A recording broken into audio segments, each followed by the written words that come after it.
Hello. नमस्कार दोस्तों। आज मैं आपको भगवान शिव को समर्पित पवित्र प्रदोष कथा सुनाने जा रही हूँ। मान्यता है कि जो व्यक्ति श्रद्धा और भक्ति से प्रदोष का व्रत करता है उसकी सभी मनोकामनाएं पूर्ण होती हैं और भगवान शिव की कृपा की प्राप्ति होती है। आप सभी लोग प्रदोष कथा की व्रत कथा को सुनिए। प्राचीन समय में एक नगर में बहुत ही गरीब ब्राह्मणी रहती थी। उसका एक छोटा पुत्र था। जीवन बहुत कठिन था। वह रोज भिक्षा मांगकर अपना और अपने पुत्र का पालन करती थी। एक दिन उसे रास्ते में एक घायल राजकुमार मिला। ब्राह्मणी दयालु थी, इसलिए वह उसे अपने घर ले आई और उसकी सेवा करने लगी। धीरे धीरे राजकुमार स्वस्थ हो गया और वहीं रहने लगा। कुछ समय बाद उस नगर में एक महान ऋषि आए। ब्राह्मणी ने उनसे अपने दुख दूर करने का उपाय पूछा तो ऋषि ने कहा, यदि तुम भगवान शिव का प्रदोष व्रत श्रद्धा से करोगी तो तुम्हारे सभी कष्ट दूर हो जाएंगे। ब्राह्मणी अपने पुत्र और राजकुमार के साथ मिलकर प्रदोष का व्रत शुरू कर दिया। वो पूरे मन से भगवान शिव की पूजा करने लगी। भगवान शिव उसकी भक्ति से बड़े प्रसन्न हुए। कुछ समय बाद राजकुमार को उसका खोया हुआ राज्य वापस मिल गया और ब्राह्मणी का जीवन भी सुख और समृद्धि से भर गया था। तभी से माना जाता है कि जो भी भक्त श्रद्धा से प्रदोष का व्रत करता है, भगवान शिव उसकी सभी परेशानियों को दूर कर देते हैं और सुख समृद्धि प्रदान करते हैं। प्रदोष व्रत का महत्व। प्रदोष व्रत का महत्व आप सभी को मैं बताने जा रही हूँ कि प्रदोष व्रत का क्या महत्व है।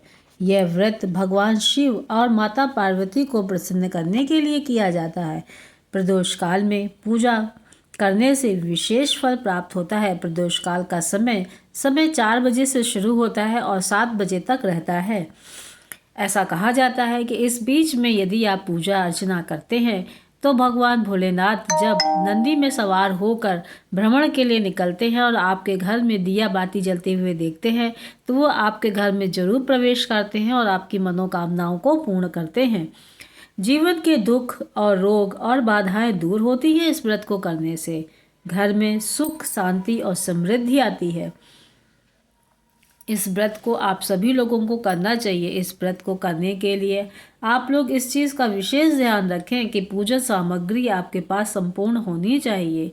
उसमें आप लोग क्या क्या रखेंगे ये मैं आप बताने जा रही हूँ। सबसे पहले भगवान भोलेनाथ का अभिषेक करने के लिए आपको पंचामृत बनाना होता है। पंचामृत बनाने के लिए दूध, दही, घी, शहद और शक्कर का होना अनिवार्य। आप चाहें तो इसे अलग अलग करके आप चढ़ा सकते हैं भोलेनाथ के ऊपर, या एक साथ मिक्स करके भी आप चढ़ा सकते हैं।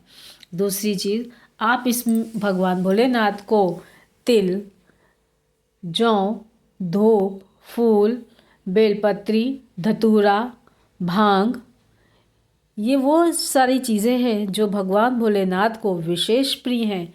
यदि आप इन सब चीज़ों का अरेंजमेंट कर सकें, इन सब चीज़ों की व्यवस्था कर सकें तो भगवान भोलेनाथ के लिए इन सभी चीज़ों की व्यवस्था आप ज़रूर करिए और भोलेनाथ को ऊपर ये प्रदोष वाले दिन समर्पित करिए। घी का दिया जलाइए, धूप जलाइए, कपूर से आरती करिए और अंत में जब आप प्रदोष व्रत का समापन करेंगे तो आप बोलेंगे, हर हर महादेव, ओम नमः शिवाय, ओम नमः शिवाय। इसके साथ साथ यदि आपको भगवान भोलेनाथ के जो भजन आते हों, कीर्तन आते हों, वो भी आप कर सकते हैं।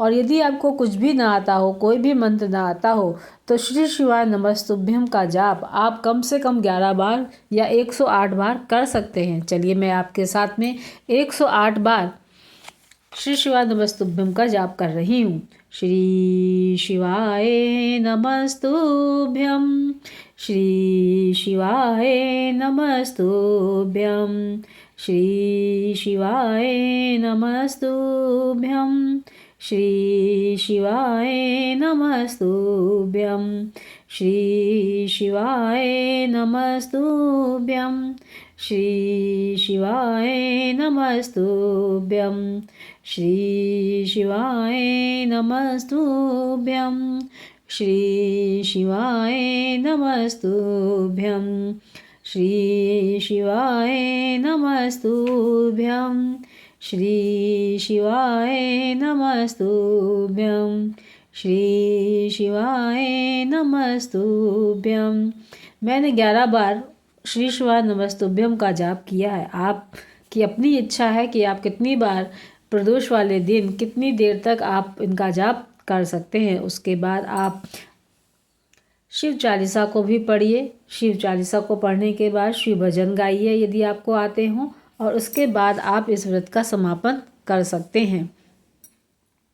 अगर आपको यह कथा पसंद आई हो तो इस वीडियो को लाइक, शेयर और चैनल को सब्सक्राइब ज़रूर करिएगा। धन्यवाद।